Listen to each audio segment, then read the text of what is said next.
Sua Santidade, antes do mantra de uma justa restauração, Ri, louvado por todos os Budas, vós acumulaste todas as qualidades sublimes, foi-lhe conferido o nome de Cherezing. Ao sempre compassivo eu me prostro. Vossas 1000 mãos representam os 1000 monarcas universais. Vossos 1000 olhos representam os 1000 Budas desta era afortunada. Vós surgis para os diferentes seres de acordo com as suas predisposições mentais. Eu rendo homenagem ao venerável Avalokiteshvara.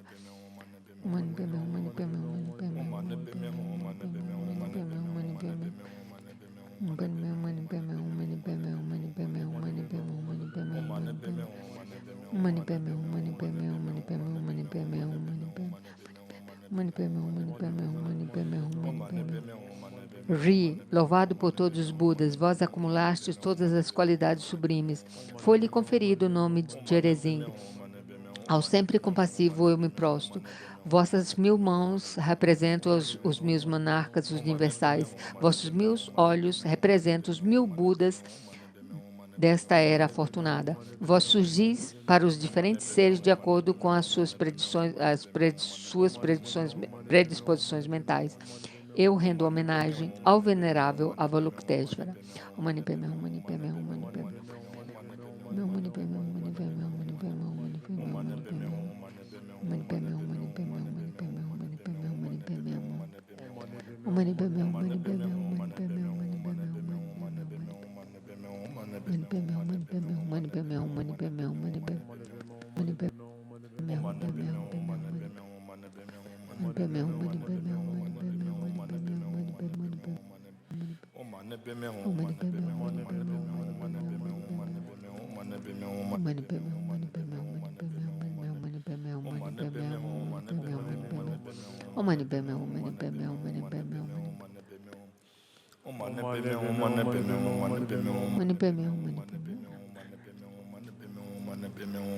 Ri, louvado por todos os Budas, vós acumulaste todas as qualidades sublimes.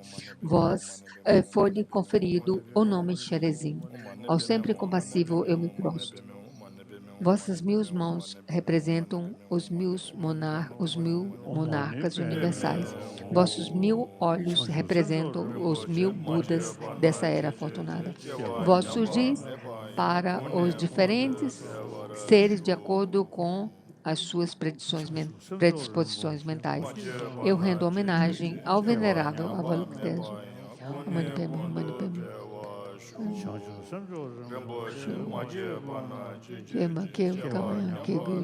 Que panha bonegondo peu achu. Estamos, pelo que consta, ele vai ler o número 13.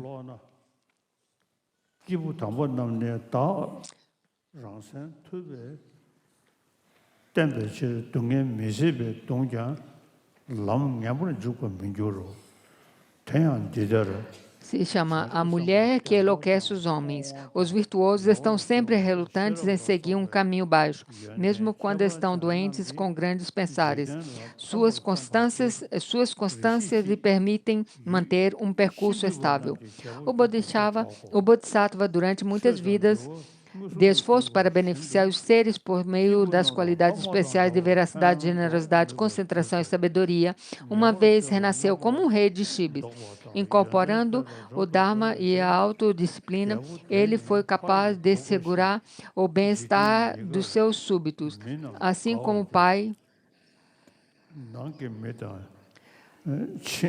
um pai cuida dos seus filhos, influenciando-os a aumentarem suas qualidades virtuosas e se afastarem das más ações. E assim seus súditos se regozijarão tanto neste mundo quanto no próximo. O rei administrava a justiça de acordo com o Dharma, tratando tanto os parentes quanto os plebeus, tanto os seus familiares quanto os plebeus.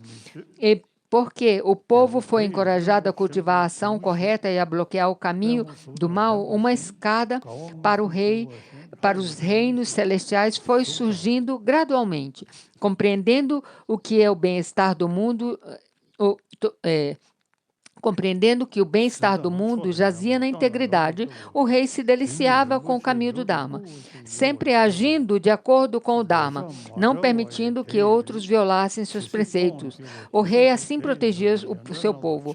Aconteceu que um dos principais habitantes da capital tinha uma filha de extraordinária beleza, uma donzela tão requintada que parecia ser uma deusa encarnada, uma moça tão primorosa que parecia ser a encarnação de uma deusa. Um seu mero olhar, mesmo sendo rápido, fazia com que fosse impossível alguém retirar os olhos dela.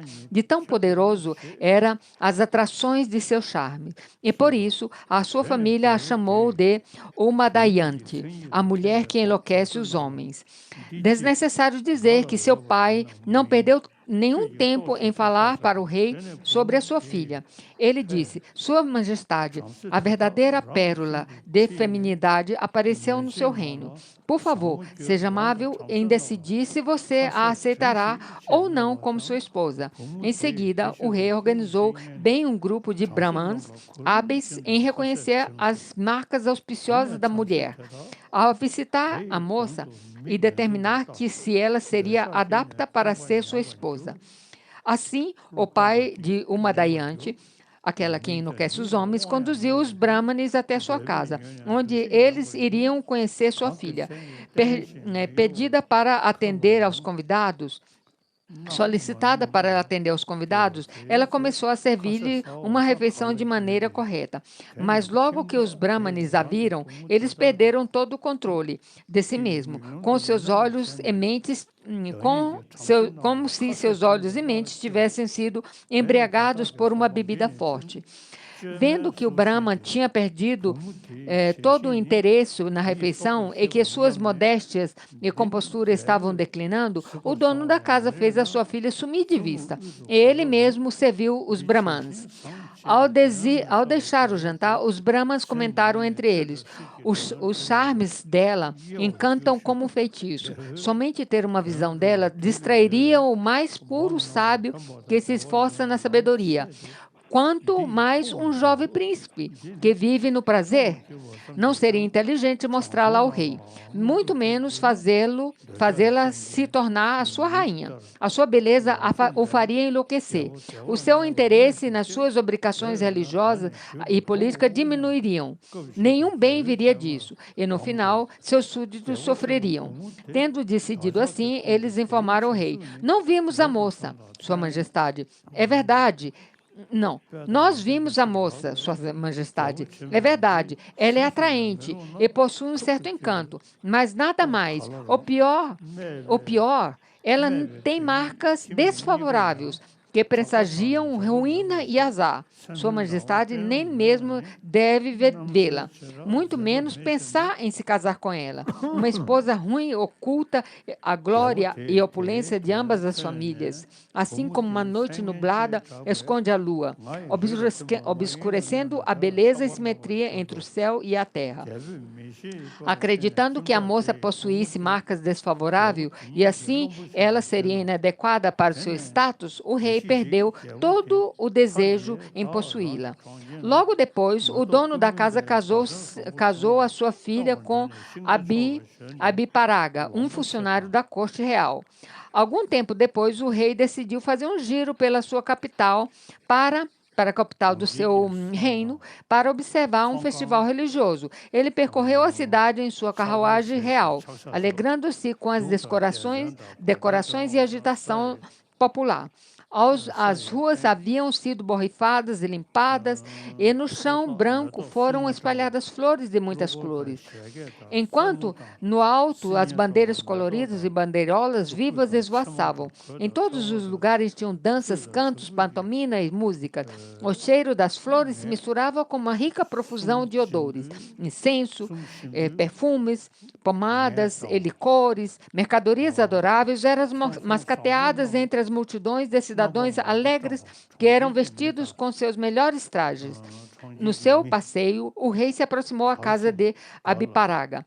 Lá estava o Madaiante, com raiva do seu soberano, porque ele a tinha rejeitado, certamente por causa das marcas desfavoráveis.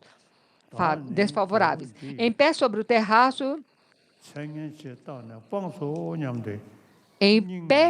terraço, da casa, fingindo ser curiosa em o ver, em ver o rei, como um raio de um relâmpago iluminava uma nuvem, assim fez sua presença nascente. Esse coração era de rei, seria capaz de quando ela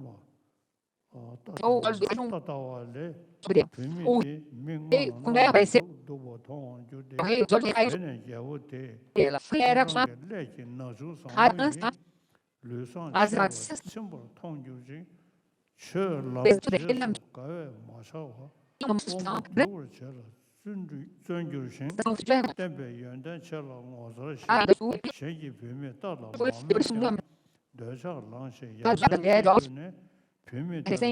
ele fez a prática de subjugar os órgãos sensoriais, mas ele não era companheiro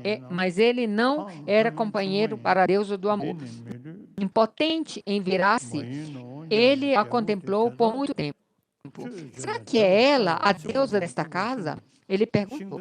Ou ela é uma Apsaras, ou uma demônia, ou uma Camuda, a esposa adorável da lua. Seguramente, ela não pode ser humana.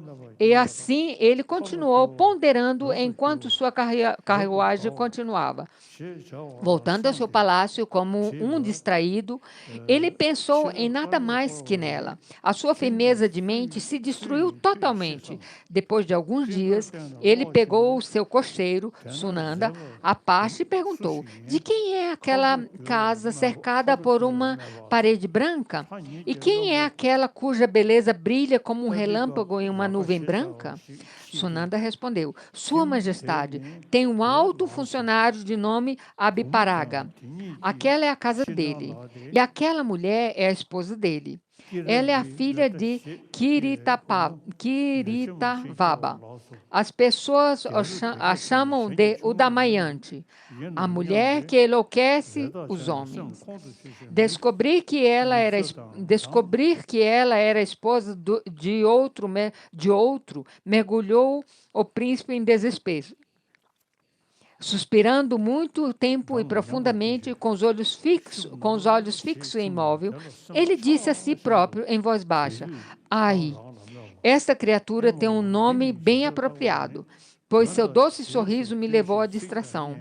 essa minha fraqueza em interessar pela esposa de outro significa que eu devo estar realmente louco. Ai, se ao menos eu pudesse esquecê-la.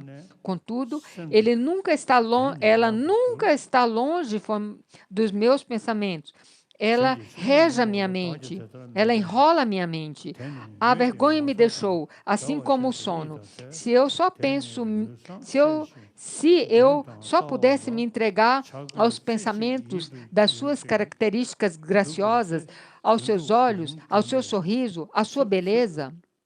O gongo que gompeia o fim de fazer com que eu me lembre dos meus deveres despertam só a minha ira. Assim, foi a profunda constância do rei. A profunda constância do rei foi balançada pelo poder do amor apaixonado, tentando como podia para tranquilizar sua mente ou disfarçar seu estado. Porém, seus olhos parados e pasmo, seu corpo emagrecido e sua aparência doentia demonstrava a todos que ouvia a aflição de seu coração. Abiparaga, o oficial do rei, juiz qualificado de caráter, logo notou o comportamento mudado do seu soberano. Descobrindo a causa e sabendo bem o poder excessivo da deusa do amor, ele previu consequências maléficas, a menos que algum remédio fosse encontrado. Considerando que ele apreciava o seu rei, ele marcou uma audiência particular e, chegando ao seu senhor, ele disse: Hoje, durante minhas preces matinais, o olho de lótus, um yaksha, apareceu na minha frente e disse: O rei se apaixonou por o Madhyante. Como você pode ignorar isso? E então esse yaksha, é uma espécie de demônio, desapareceu. Imediatamente eu vim até o Senhor, Sua Majestade. Se o que ele disse é verdade, por que você permaneceu calado? Faça-me o favor de levá-la. O rei ficou confuso e não ousou levantar os olhos de vergonha. Embora ele fosse pego nas embreagens do amor, ele não deixou a sua firmeza hesitar.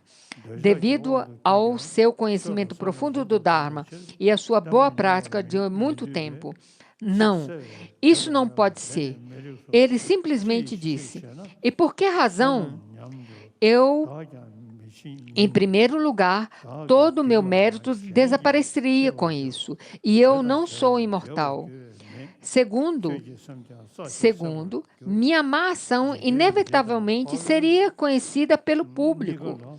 E, finalmente, quando você estivesse separado de sua esposa, você queimaria com o fogo da tristeza, um fogo que seguramente o consumiria como as chamas que consomem a grama seca. A ação que você sugere causaria angústia neste mundo e no próximo. Embora o ignorante aceitaria sua oferta, o sábio a recusaria por essas razões. Abiparaga respondeu: Sua Majestade, não tenha medo de transgredir os ensinamentos do Dharma. O Dharma não nos diz que aceitemos todos os presentes que nos são oferecidos? Então, você me fez uma injustiça rejeitando o meu. Você está obstruindo a minha prática de generosidade. Você também não deve temer danos à sua reputação. Este é um acordo puramente entre nós. Ninguém mais precisa saber disso. Além do mais, esta transação é a meu favor, não uma angústia. Que dano pode vir a mim quando a minha maior satisfação jaz em servir o meu rei? Imploro-lhes: ide calmamente e deixai-vos levar por vosso amor. Nenhum mal virá a mim. Pare, pediu o rei. Chega desse raciocínio perverso. Seu apego a mim o impede da compreensão correta.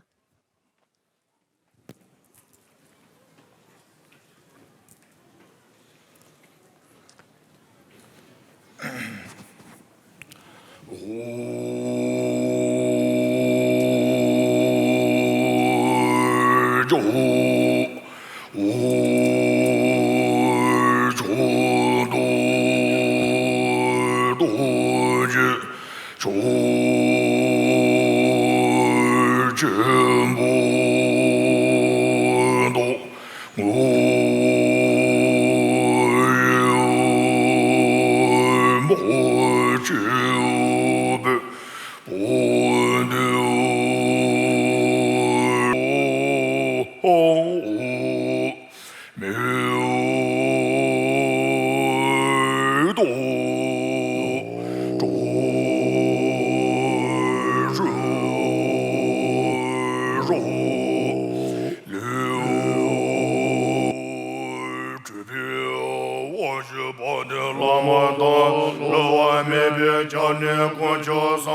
Tüde şu cibin çoğu